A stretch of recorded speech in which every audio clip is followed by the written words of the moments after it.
And that's all we've got time for tonight, guys. Thanks for tuning in for the show. No, I'm only joking. G'day, everyone. Welcome back to the TryPod Live with Winnie and Clarkey. One of us obviously in a very good mood, the other not so much. You can take a guess as to who. But we are still here regardless to recap everything we just saw in round 19. Before we get into all that and more, let me hand over to my very happy co-host to say g'day and review all of our best bets. G'day, mate. I'm sorry. I said to you just before, sorry about the tough loss. Honestly, it doesn't even feel great to win that way. We just saw the end of Titans-Dolphins, obviously, 23-21 in Golden Point, but we'll save the best till last. I'd be happy either way because this was a really great pod weekend. Only 5 games, and I only really keyed in on 2 that I had a strong opinion on. But what I'm really pleased about for round 19 was just the ability to maximize the profits and the returns out of those 2 games. And you had winners in 2 games as well for your all or nothing challenge. And that was actually Thursday, Friday, which we can get to as well. But Sharkies and Raiders, comfortable enough winners. Didn't have it all their own way. But Saturday was where I really liked New Zealand and I liked the Bulldogs. And I will just kind of put the summary up on the screen because it's not about, gloating or, not acknowledging that we've had our struggles this year. It's more just that you do want to celebrate. You deserve to celebrate when you get it right. So the mixed matchup, we won by 30 points. We won within 15 minutes of the Bulldogs game. They only had to chase 10 points there. That's $2.35. We win the Eels best bet. We win the Bulldogs best bet. We win the bonus tip Bulldogs head-to-head, $2.65. We win the same game multi, $5.25. Kiraz scoring and Bulldogs to win outright. Boy, my heart nearly stopped at the end of that game, but we'll go game by game. And to cap it all off, I even gave a bonus multi and had obviously the Warriors and Bulldogs. Even an AFL, another Bulldogs did the right thing by us in the AFL there. I took on the top of the ladder and we only just scraped through. Thank goodness we did because we won a $6.65 multi. And depending on how you used your rocket, you may have gone even better. So I am a happy camper, mate. Then today, if you're in the TryPod group, I even tipped reserve grade Queensland Cup. I tipped the Dolphins and they did beat Tweed by 2 points. And then I watched my first grade Finns win by 2 as well. So yeah, safe to say I've had a fantastic weekend, mate. Probably a little bit better than yours. Yeah, mate, my weekend was perfect as well. As you said, we picked every game. We got our bets right. One of us was going to be happy or disappointed no matter what as soon as we went live here. But yeah, outside of that, mate, can't complain. Great weekend, great UFC card today with our Aussie champion remaining on top. And to your point, it's not about to gloat at all because whether we win all those bets or we lose all those bets, we're still going to come on here and share it with you all. That's just the nature of it. But let's get into the round specifically. Thursday night, it was the Sharks v. the Tigers. Sharkies got up with a 36-12 win.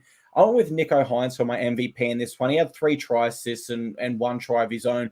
The only real knock on Nicho at this stage of the season is that he's only really putting in, these huge performances against bottom 8 sides. But an unexpected first half, you'd have to say. And I was very close in my Clarkey's All or Nothing challenge to taking Sharks halftime and full-time.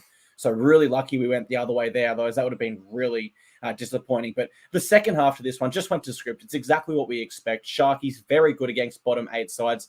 Tigers, not really an 80-minute side at this point. The turning point for me, and we spoke about this privately, is the Tommy Talau no try.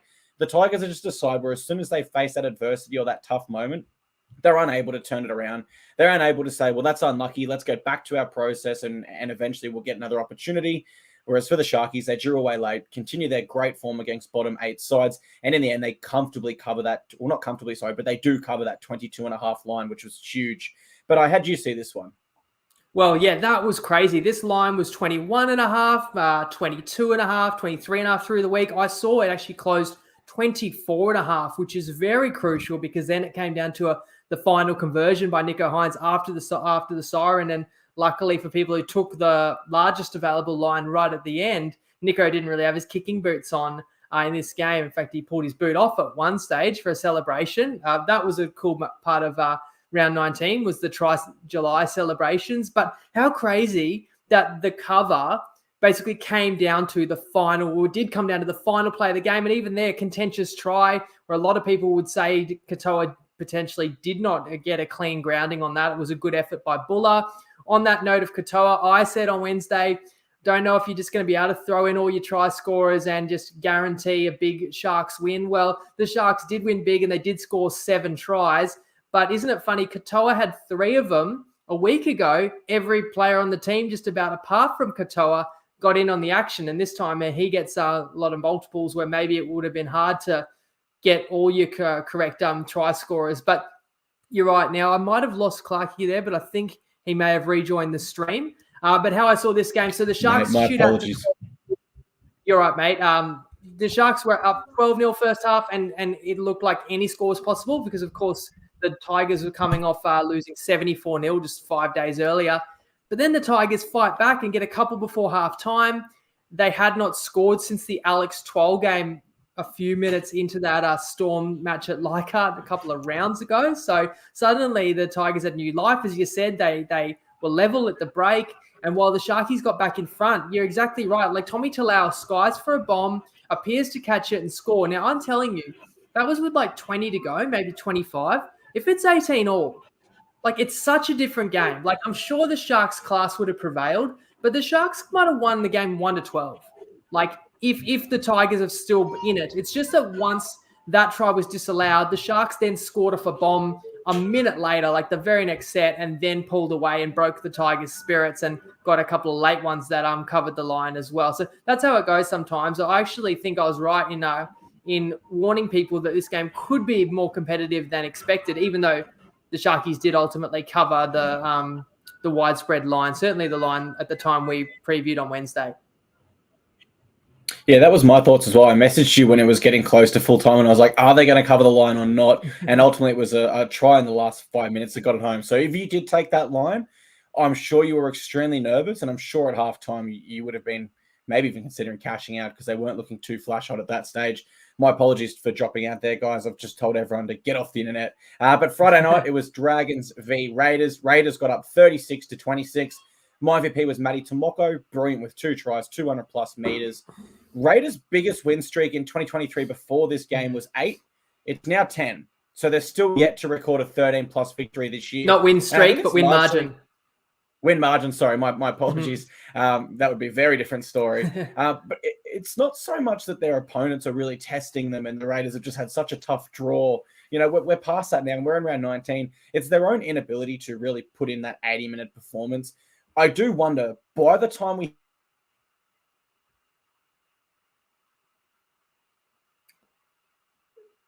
Not sure if it's just me or if we're all wondering the question that Clarkie's going to be asking there. He may be struggling with his neighbour's Wi-Fi. So I'll jump in to this one because I want to say as well, on Wednesday, I talked about whether or not I'd play Sharks, Tigers, or how I saw Dragons, Raiders, and ultimately didn't come in with a bet on either of those matches. I said I thought that Sharks line maybe should be about 20. And they would have won the game by exactly 20 if not for that late contentious try. And then I said, I see this game, the line, I can't justify beyond 10. And it is ultimately a 10-point Raiders margin. And this is another funny one where if you did play the line, which was 11.5, maybe even gets to 12.5, and certainly a lot of people would have gone Raiders 13 plus. You think you're sitting pretty there. The Raiders were winning.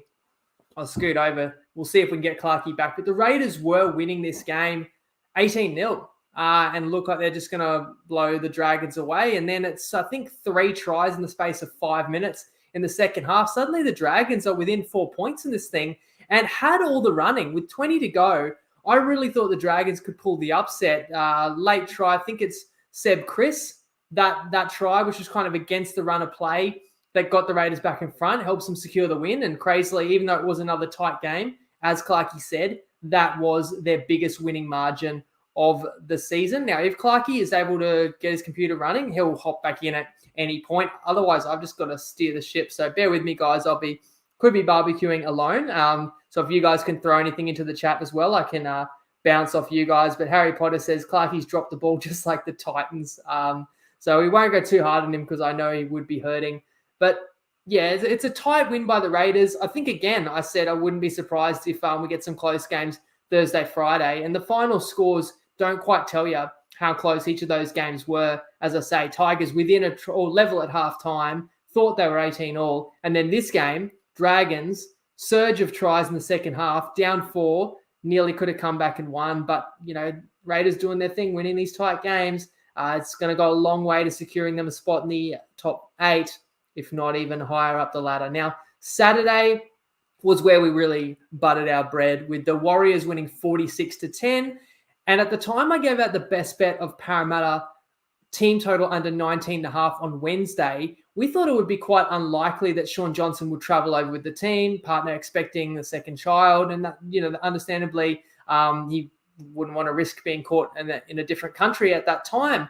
But I still wanted to go against Parramatta. So the reason I didn't go Warriors line, which was 3.5 at the time, I just felt as soon as I take Warriors minus 3.5, Johnson will be officially out and it'll be pick'em. And then even though I still said I would still pick the Warriors to win, even if Johnson's out, it wouldn't have been a good line. So I liked the way we attacked it, taking the Eels total under, and we went against the Eels for the mixed matchup as well.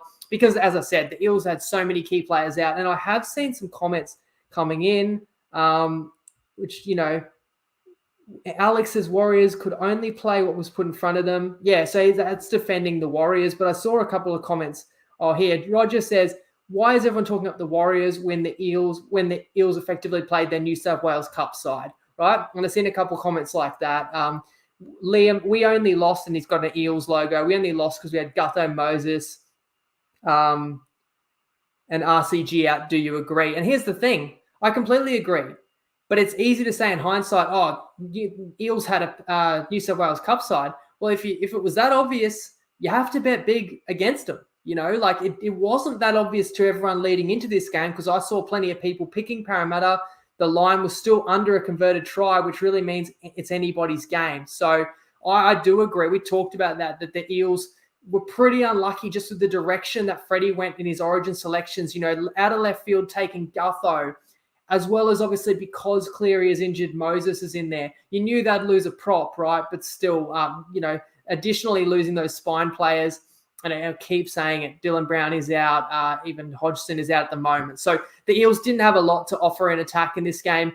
The only thing going for the Parramatta, I really thought, was they were at home and they were off a bye, so they could be more fresh and bring energy in, whereas the Warriors did play the week before and had to travel. But the Warriors, I think they really wanted to make the game count. I think they were inspired by the fact that Shaun Johnson, was willing to take that chance and come over and not let the team down and potentially make that massive sacrifice. And they couldn't let that opportunity go to waste. And they just had the eye of the tiger, and the Warriors, after losing by 30 or 26 points to the Rabbitohs a week earlier, where I just said you've got to take your hat off to South Sydney in that game, and New Zealand got punked, and some people were questioning how good are New Zealand really. I don't know if they're top 4 caliber, but they could still knock on the door there. They're definitely good enough to play finals footy, and I think they will. And they have been pretty lucky, as you would expect. No players in contentions for Origin, but also just have not copped any, major injuries in the last few weeks. And they've been able to keep picking the same squad, and the squad's really bought in. And once they kind of smelt blood in this one and realized Parramatta had no answer, they just kept piling it on. It was 30-4 at halftime in this one. And then the Warriors didn't give Parramatta a sniff in the second half. So that cashed a multi-leg, it cashed a best bet, and it put us in a super position for the mixed matchup, which then rolled into the second half of the doubleheader on Saturday night, which was the Bulldogs winning 36-32 over the Bunnies. This was a game and a half. Now, when I give out best bets, over the course of a season, I might like some more than others. I really don't get in the habit of saying, oh yeah, this is like a really good best bet. If you watch, you might be able to tell in my voice or, in my expressions how confident I am. But you can also probably tell how strongly I feel in a best bet just by what I say and how many reasons I say that I think a game's in our favour. And when I'm coming out and telling you, not only do I like the Rabbitohs plus 4.5 at $2.02, on Dabble, I think they win. I think the wrong team is favoured. I think that the Rabbitohs should be a favourite. And when I'm switching the same game multi and saying, I don't feel strongly about Friday night, let's play our same game multi on Saturday night because I just want to get at the Bulldogs, and I'm taking them straight up to win, and I'm taking Karaz. And then I give you an extra multi, and I want to combine the Warriors and Bulldogs picks together, and let's have a multi. And, we get lucky because I don't know a great deal about AFL, but there was a good line available on Dabble Friday night. We got the winner there. So we won that. And I even tipped, as I said before, that Bulldogs tip. I mean, that's me. I can't be more clear that I really liked the Dogs. And then having said all that, they nearly lost. Now, the cover was never really in doubt. The Bulldogs led this not from start to finish because the Rabbitohs did score the own try, but the Bulldogs were leading 24-12 at the break. Always had the Rabbitohs kind of at arm's length in the second half. Looked really sharp. In attack, the Bulldogs actually quite exciting. And I thought Sexton had a great club debut. Burton looks so much better at 5'8". Marnie's a gun player. They're wide running forwards are handfuls, and they've got some explosive outside backs. Avarilla at fullback was pretty good, and Kiraz and the new fella Wilson on the wing as well nabs a hat trick if you don't mind. So I felt great about this. I felt like the Dogs were winning the whole way.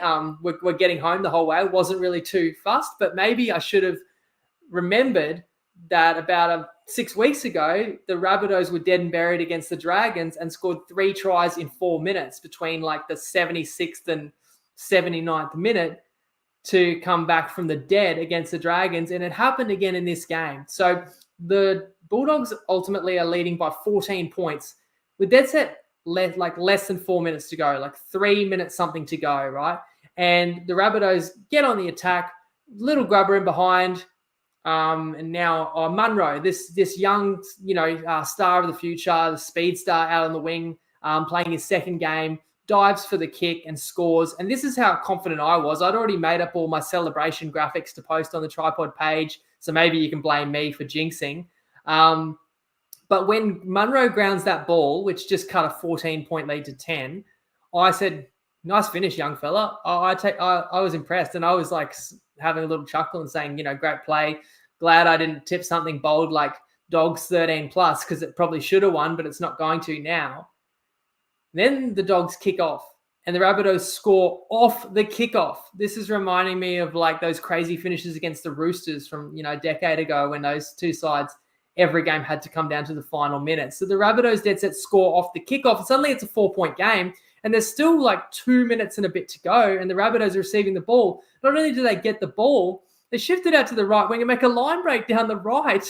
And luckily the Dogs can scramble. And then just when the Dogs have defended a whole set, the ref waves 6 again for being inside the 10. Now the Rabbitohs, who've just scored 10 points in the blink of an eye and are down 4 and have just had a full set that included a line break, are now knocking on the Bulldogs' door. The Bulldogs are probably shell-shocked. The commentators are saying, that winning's a habit. They don't really know how to win. The Bulldogs have got to hold the Rabbitohs out for 6 more tackles on their try line, where Blake Taff, I thought, obviously, why was I so confident in the Bulldogs? The main reason isn't so much about the Bulldogs. I understand they lost 66-0 last week, but I didn't mind that because I like the bounce-back factor. I like the motivation and the focus. But I talked about it in the preview. I mean, Latrell Mitchell's still out. Campbell Graham's out for a few more weeks. Cookie, Walker, Cam Murray, Kalamatangi, all in Origin, right? So who are the Rabbitohs throwing the ball to? How are they scoring 32 points? And it really was Blake Taff. Blake Taff showed that the Bulldogs had no answer for him. And luckily, in terms of, the value play and in terms of the same game multi, the Dogs did scramble, and ultimately Sexton, as I said, good club debut, falls on a loose ball off a little kick in behind on the final play of the game. And that's just enough for the Rabbitohs for the Bulldogs to cling on to a great win and cap off an awesome Saturday night for the pod. So hopefully, if you guys, that's what means so much to me. You guys have stuck with us all this season, and I wish the results had been better, but always felt like when I thought the walls were caving in, it was more just it wasn't terrible losing streaks or anything, but it was just mediocrity. It was just we could never stack wins. We're going win for loss, or whatever. But now we've won 3 mixed matchups in a row. We're winning actually a ridiculous amount of these same game multis. Just win a couple of best bets. This was a game I even considered, do I go 2 best bets? But I just felt like we've gone 1 best bet per game all year. We stick to it. We don't have to try and win it all back in 1 week. But now we're on profit on all fronts, which is a great feeling. And I had an out-of-body experience watching that final set. Like, it all happened so quickly that I was genuinely just like stunned. And I think my heart literally stopped, or at least skipped a few beats on that final play. But luckily, the Dogs, who should have won by a comfortable margin, did cling on and win anyway. And 36 points, more than enough for the mixed matchup. As I said, once they scored their second try, in the 14th minute, we'd already been paid out. And that leads us to the Winnie Clarkey Cup. Now, I'm going to check my phone here. He says, can't get online. Sorry, man. We all know the truth, which is Clarkey probably just too sick to his stomach to talk about this game. But I'd love to hear what you guys thought. Harry Potter says, can you post the mixed matchup and multis on here? Don't have Facebook or any of that. So the mixed matchup is on the show every single Wednesday. The multis, you could also check Discord. We do post on Instagram as well. But yes, Facebook is generally the first place the multis are going to go up, right? Especially the Facebook group. You're not going to miss anything if you're in there. But I understand not everyone's on Facebook. Maybe you have Discord. Other than that, I can't really come up with the multis on Wednesday as well. Sometimes we share a best bet, and then the best bet could move the market, and then that would make it hard to place a multi, for example. So I actually let the market settle down and then come up with a multi literally on Friday, which makes it even harder to profit on multis. But we have actually done better this year on multis than we have on best bets. So never want to hide anything. I want to make it as easy as possible for people to find everything that we've shared out and get on, if you like it. And as I say, the people who are following that have stuck it out this far, hopefully you are, you did get to reap some of the rewards.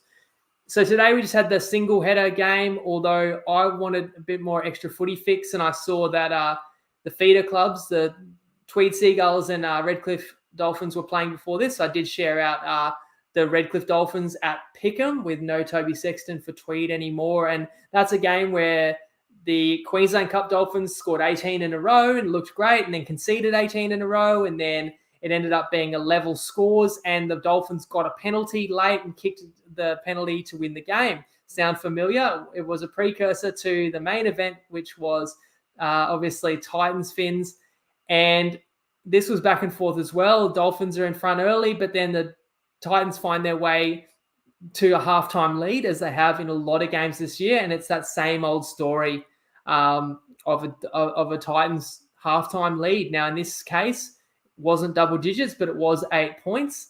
But you've just got to hand it to the Dolphins. It was a weird game because both of the teams had like a lot of their best players out. So you're kind of looking, who's going to step up. And Wayne Bennett benched Katoa at halftime. Anthony Milford comes in and actually had a whale of a second half performance, and maybe he's forced his way into the team. Sean O'Sullivan. I think Nicarima just looks so composed out there. But I'm glad that Harry Potter just commented Jaden Campbell too, because I believe Jaden Campbell set the club record, the historical record for most meters in a game. And he was probably the reason that I thought the Titans should be favoured in this game, because he felt like the player that could be the difference. And he probably should have been. You could not blame Jaden Campbell on this result, man. He was immense. He was unbelievable. And I still think Campbell should be the Titans fullback. If it's up to me, I'd be playing Brimson in the halves, but I don't know. Billy Slater just picked Brimson at fullback for Queensland, so he's got trust there, and I'm sure Billy Slater can judge fullbacks better than me. But geez, you got an embarrassment of riches there with both those players. You've got to find a way to fit them both in the team somehow. Now, I really thought that the Dolphins might have had blown this one, because although they did end up winning, they had scored 4 tries to 2, but only led the game by 6 points. I kind of blame Try July with Isako scoring a try, and I think he was more hyped about his try celebration than he was about kicking the goal, because he went over for the conversion attempt. It's a crucial kick. You're up 6, chance to go up 8 with a few minutes to go. And he just completely bottled the kick. It was never on line and just hooked even further away. Like, pretty uncharacteristic, one of the best goal kickers in the comp. And, I know people in our group are sweating on him for top point scorer. I know Wayne was stone-faced as ever, but I thought that could be the moment that comes back to bite the Dolphins. And sure enough, the Titans did level the scores. So it was 20-all. And then Isako maybe redeems himself with the field goal that puts the Finns 1 in front with 5 to go. But the Titans got another opportunity, and it was Tanner Boyd that leveled it 21-all. We get extra time. We go back and forth, and the Titans open the door for the Dolphins, spilling it with a minute to go in the first period. And it's actually Asako that shanks the field goal, but he was getting a lot of pressure from Aaron Clark. And Atkins does the pretty ballsy thing. And people can, comment if they didn't like the call. I know you hate to see a game decided like that, but Aaron Clark was like 3 or 4 meters offside, like went blatantly early. And I know that on almost any crucial field goal attempt, going to be pushing the boundaries and they are going to be potentially jumping early. But I feel like you will get away with being offside by a meter, like being a step early, or then they're unlikely to penalize like the markers if they're maybe not square because they're obviously just trying to shoot and get in front of the field goal. But if you go back and watch the replay, Aaron Clark is under the post, he's standing beside the ref and he's shot early, and then the ref has actually called him a couple of times. And he's actually the player that puts the pressure on Asako that probably forces the missed kick. So I think you have to call that, and I think we have to be okay with that. It has to set a precedent, and people have to remember the rules do still apply if we get into, golden point games down the line. So not the way I necessarily want to win this game, but that's 2-0 in the Winnie Clarkey Cup. I'll certainly take it. Pretty brave win by the Finns. Once they were down, more than a converted try in the second half to not go away. The Finns hadn't won a game since like round 12, round 13. So it's been a minute. So feels good. I don't think either of these sides are going to be playing finals, but in your debut season, every win is kind of memorable and special. And I certainly know the first time the Finns beat the Titans is a win I'll never forget. But this was a great one as well. So sorry, Clarkey.